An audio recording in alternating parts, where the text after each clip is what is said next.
Let's go to Canberra now and catch up with Nationals MP and former Resources Minister Keith Pitt. Thanks for joining us, Keith. You must be amazed. Just another $1.8 billion from another state government pushing this renewables dream. Chris, can you imagine if you just put that 1.8 billion with a couple of billion over here and the 12 or 14 billion or 16 billion or whatever ends up with Snowy Hydro 2 and the 40 odd billion and other subsidies and actually built something that worked? Can you imagine where the country would be? Oh, You'd be don't be so sensible. And it'd come on when you wanted it. Don't be so sensible. I've got to show you the clip that I showed a couple of times on the program last night. This should be national news. This is the Queensland Energy Minister, Mick de Brenni. This is him talking to a closed shop. It's all the other renewable zealots at a so-called clean energy conference. And he's telling them why the coalition pushing nuclear energy is a threat to their industry. Have a look. They recently talked about lifting the nuclear moratorium. The threat of nuclear power is a moratorium on your industry, your goals, your plans, and puts its future in jeopardy. And we know the threat is real. Keith, he's let the cat out of the bag there, hasn't he? He's saying that Labor is opposed to the nuclear industry, wants to maintain the legal ban on nuclear energy because that could actually undermine the renewable energy sector. What? By supplying reliable, affordable energy? Well, who'd have thought I'd actually agree with the Queensland Labor Minister? But he's bang on the money here. Yes, you don't need intermittent wind and solar if you have reliable nuclear. It's affordable, it works all the time. Whenever you turn the switch on, the power comes on. You don't need tens of thousands of kilometres of transmission. You don't need a few million hectares of solar panels. You don't have all of the waste that gets produced from wind turbines and blades and solar and everything else. You just have affordable, reliable energy that works into the future. And guess what? I'll guarantee you, nuclear submarines will be docking around Brisbane and they'll be docking in other ports, just as US nuclear-powered ships and aircraft carriers have for many, many years. I mean, what are Labor saying to the Australian people? Do they really think they believe them around this moratorium when they're going to do everything else in a nuclear industry bar put one on Australian soil? Yeah, now last night we also caught up with Dr. Chris Keith, who's pushing nuclear power. He comes from Ontario in Canada. Now, Ontario had to shift away from coal because they don't have any. He got sick of importing it. But now they've got a virtually emissions-free energy. They have a bit of hydro, but they have a lot of nuclear. So they're a good model for us to follow. A big province, highly populated, highly industrialised is Ontario. Let's have a listen to Dr. Chris Keith.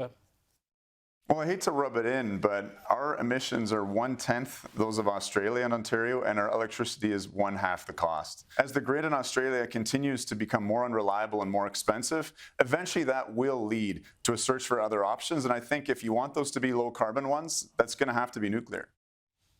More reliable, no emissions, and a good price. It seems inevitable, doesn't it?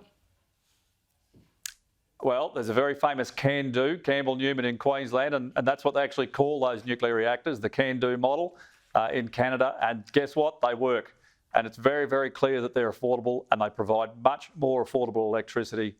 We've just got to give up this farce, Chris. You can't make something unreliable reliable. This announcement on batteries in New South Wales, if I remember correctly, they are 300 times the price. 300 times. How is it possible that no one is thinking about cost? Yeah, I just find this astounding.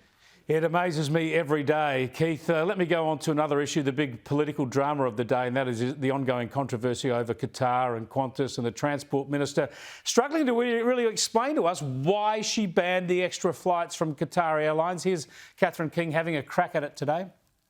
I signed a letter to the women informing them that that decision had been made on the 10th of July. Certainly it wasn't the only factor, it was... So what are the other factors? What are the other factors then? Well, again, as I said, I don't think it's helpful for me to point to any one factor. This is the human rights issues, the way Qatar Airlines treated a bunch of Australian women terribly.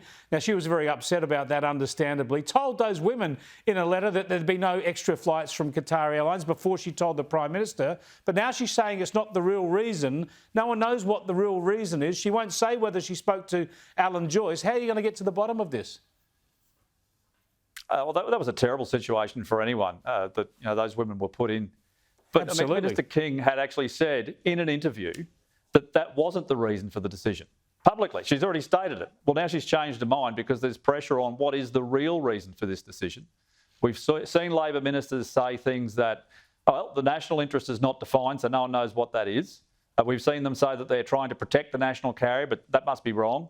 Minister King won't front up and give a straight answer in question time. That's why we've pursued this matter this week as hard as we have. And we've gone after it pretty hard, Chris, because the Australian people deserve an answer. They're the ones that are copping it in terms of the costs of flights. We've seen reports now from the ACCC and others that potentially Australian customers were booked on flights that didn't exist, ghost flights that would never take off. And, I mean, seriously, how could you defend this? Minister King and Prime Minister Albanese just need to front up, say why they've made the decision, and let's just get on with it and get affordable, reliable flights back in Australia. I think Qantas has done a lot of damage to themselves in recent weeks. They sure have. Thanks for joining us, Keith. Appreciate it.